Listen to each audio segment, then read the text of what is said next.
Hello everyone, welcome to my channel. आज हम नैतिक विकास सिद्धांत के अंतर्गत ही आज हम लॉरेंस कोलबर्ग का सिद्धांत करेंगे। कल हमने वाइगोत्स्की का सिद्धांत किया था जो कि नैतिक विकास से ही संबंधित था। तो उसमें एक सिद्धांत और है जो कि लॉरेंस कोलबर्ग का है, आज हम उसको करेंगे।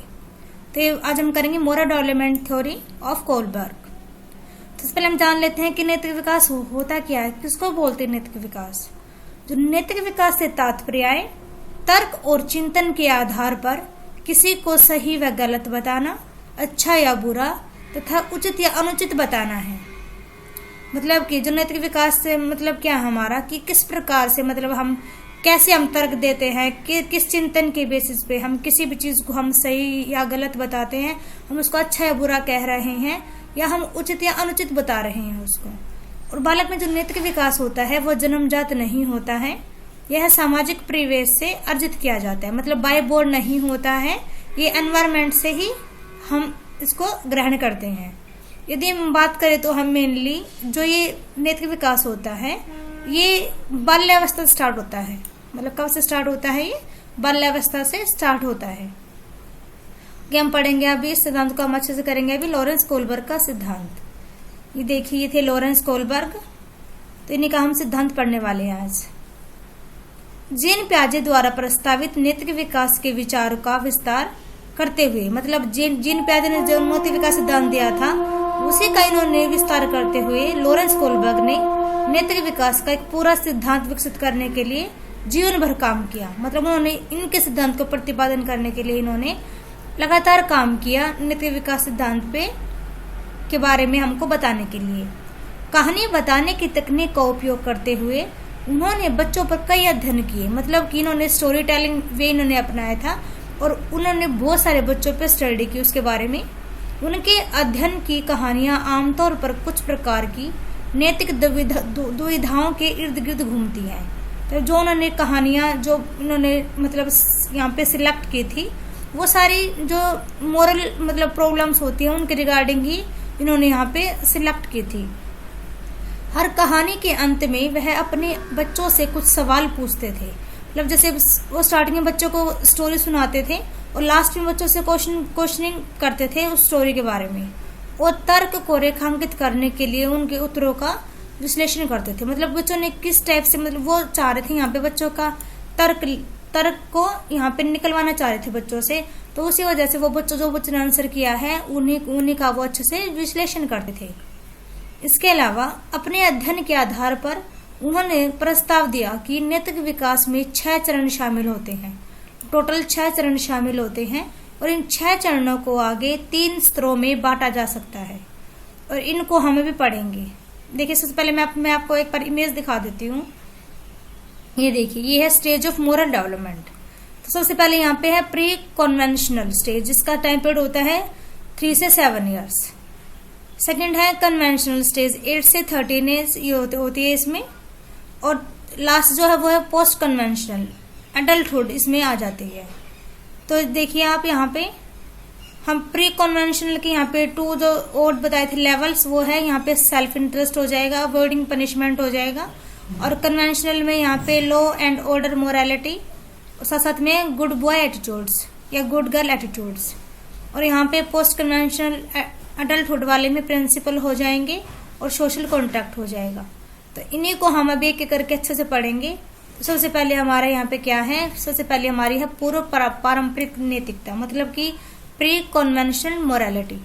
इसका टाइम पीरियड क्या होता है 4 से 10 ईयर्स। ये थोड़ा वेरी करेगा, अलग अलग मतलब हमारी बुक में 4 से 10 ईयर्स दे रखा है, बट यहाँ पे 3 से 7 ईयर दे रखा है।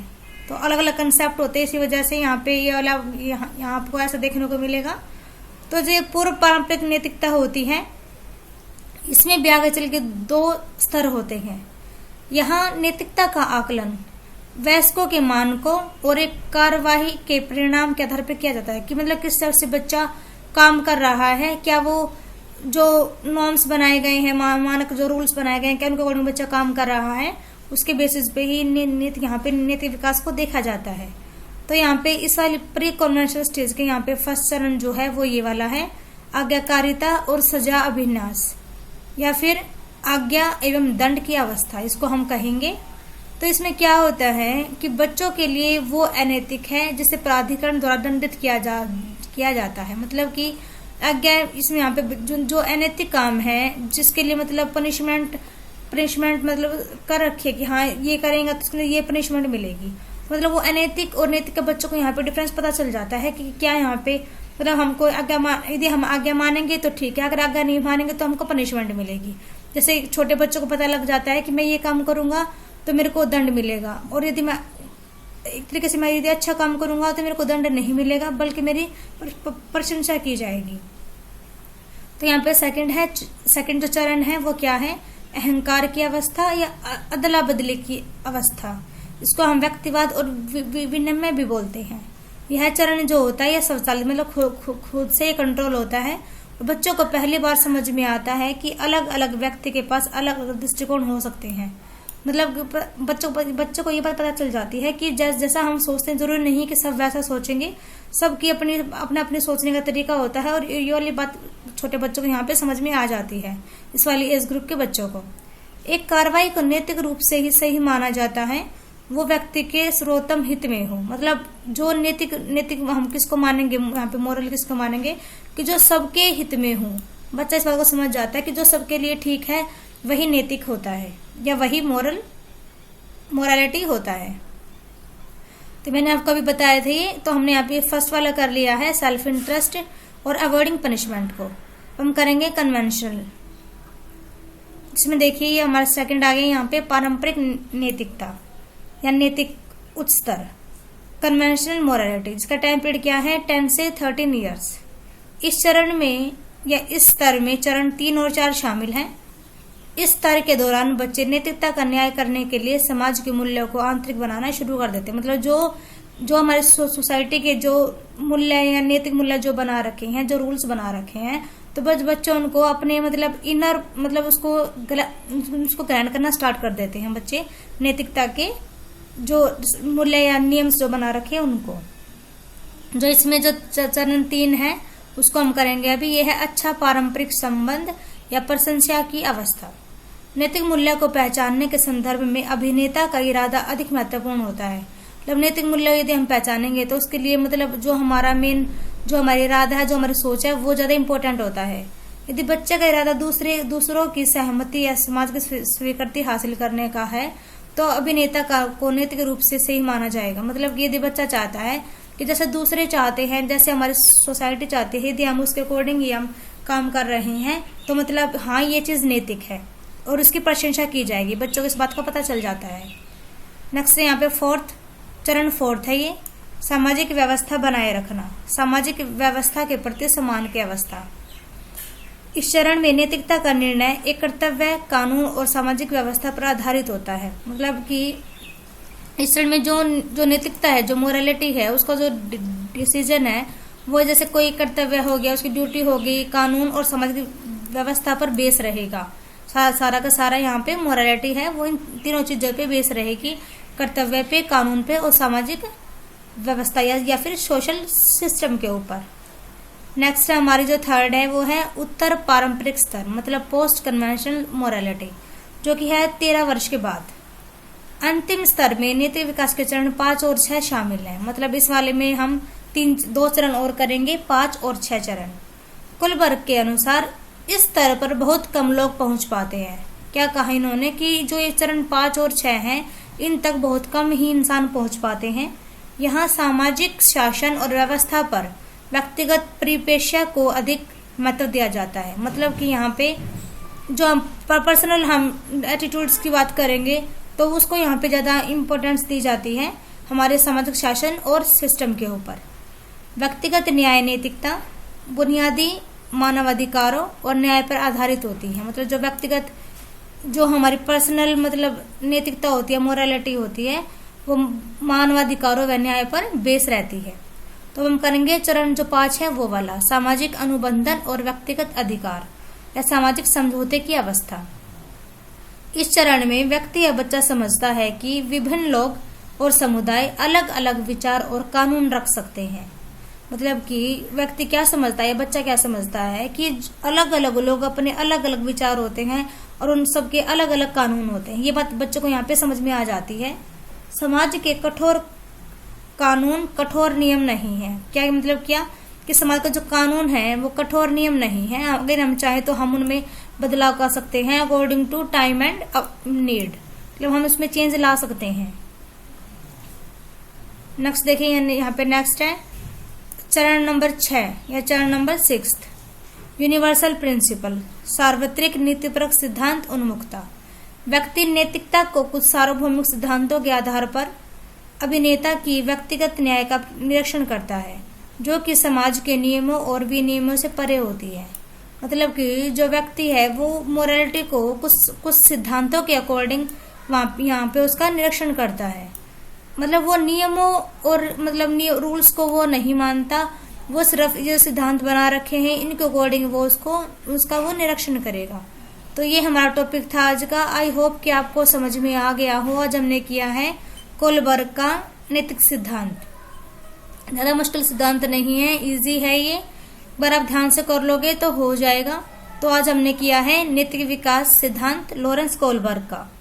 इससे पहले हमने देखा था यहाँ पे कि नैतिक विकास कहते किसे हैं। तो नैतिक विकास होता है कि कैसे हम अपने तर्क और चिंतन के आधार पर हम किसी वस्तु को हम या किसी भी बात को हम सही व गलत, उचित या अनुचित और अच्छा या बुरा बताते हैं। और जो नैतिक विकास होता है वो जन्मजात नहीं होता है, वो हम अपने सामाजिक परिवेश से ग्रहण करते हैं। इसके अलावा फिर हमने यहाँ पे स्टार्ट किया था अपना सिद्धांत। यहाँ पे बताया गया था कि जो लॉरेंस कोलबर्ग थे उन्होंने नैतिक विकास सिद्धांत को उस पर काम करने के लिए जीवन भर कार्य किया। उन्होंने कहानी बताने की तकनीक का उपयोग किया था। बच्चों पर उन्होंने स्टडी की और वो पहले बच्चों को कहानियां सुनाते थे और लास्ट में बच्चों से वो कुछ क्वेश्चन पूछते थे। इसके अलावा उन्होंने फिर यहाँ पे नैतिक विकास सिद्धांत को उन्होंने 6 चरणों में शामिल यहाँ पे किया था और फिर इन 6 चरणों को आगे जाके 3 स्तरों में बांट दिया था। तो यहाँ पे देखिए, फर्स्ट था पूर्व पारंपरिक नैतिकता जो हमने की, प्री कन्वेंशनल मोरालिटी 4 से 10 ईयर्स। इसमें यहाँ पे 2 स्तर थे, आज्ञाकारिता और अभिविन्यास आज्ञा एवं दंड की अवस्था। फिर हमने किया चरण नंबर 2 अहंकार की अवस्था, अदला बदली की अवस्था, व्यक्तिवाद और विनियमितता। इसके बाद मैंने आपको ये दिखाई थी स्लाइड जिसमें हमने यहाँ पे एक ओवरव्यू सा ले लिया था कि किस टाइप से यहाँ पे मतलब ये वाले स्टेज का प्रोसीजर है। फिर हमने किया था यहाँ पे 2 पारंपरिक नैतिकता कन्वेंशनल मोरालिटी। इसका टाइम पड़ा था 10 से 11 ईयर्स। इसमें हमने चरण 3 और 4 किए थे। जो चरण 3 था वो था अच्छा पारंपरिक संबंध, प्रशंसा की अवस्था। फिर हमने किया था यहाँ पे चरण नंबर 4 जो था सामाजिक व्यवस्था बनाए रखना, सामाजिक व्यवस्था के प्रति सम्मान की अवस्था। फिर हमने किया था उत्तर पारंपरिक स्तर, पोस्ट कन्वेंशनल मोरालिटी। फिर हमने यहाँ पे हमारा ये 3rd वाली स्टेज की थी पोस्ट कन्वेंशनल मोरालिटी, उत्तर परंपरागत स्तर, जो कि थी 13 वर्ष के बाद, ये हमने की। फिर इसमें हमने यहाँ पे चरण 5 किया था सामाजिक अनुबंधन और व्यक्तिगत अधिकार या सामाजिक समझौते की अवस्था। और लास्ट में हमने की थी चरण नंबर 6 यूनिवर्सल प्रिंसिपल या सार्वत्रिक नीतिपरक सिद्धांत उन्मुखता। तो ये हमारा आज का टॉपिक था नैतिक विकास सिद्धांत कोलबर्ग का, लॉरेंस कोलबर्ग का। आई होप कि आपको समझ में आ गया होगा अच्छे से। मैंने यहाँ पे कोशिश की है इजी से इजी वे में आपको समझाने की एंड इन शॉर्ट में आपको बताने की, क्योंकि इम्पोर्टेंट टॉपिक है ये और बड़े बड़े भी हैं। तो मैंने यहाँ पे इनको थोड़ा शॉर्ट करके लिखा है आप सबके लिए। यदि आपको कंटेंट अच्छा लग रहा है तो प्लीज़ शेयर करें ताकि ज़्यादा से ज़्यादा किसी की हेल्प हो जाए, किसी के काम आ सके वीडियो। यदि आपको मेरा कंटेंट पसंद आ रहा है तो प्लीज़ वीडियो को लाइक करें, शेयर करें एंड सब्सक्राइब करें। Thank you everyone, thanks for watching.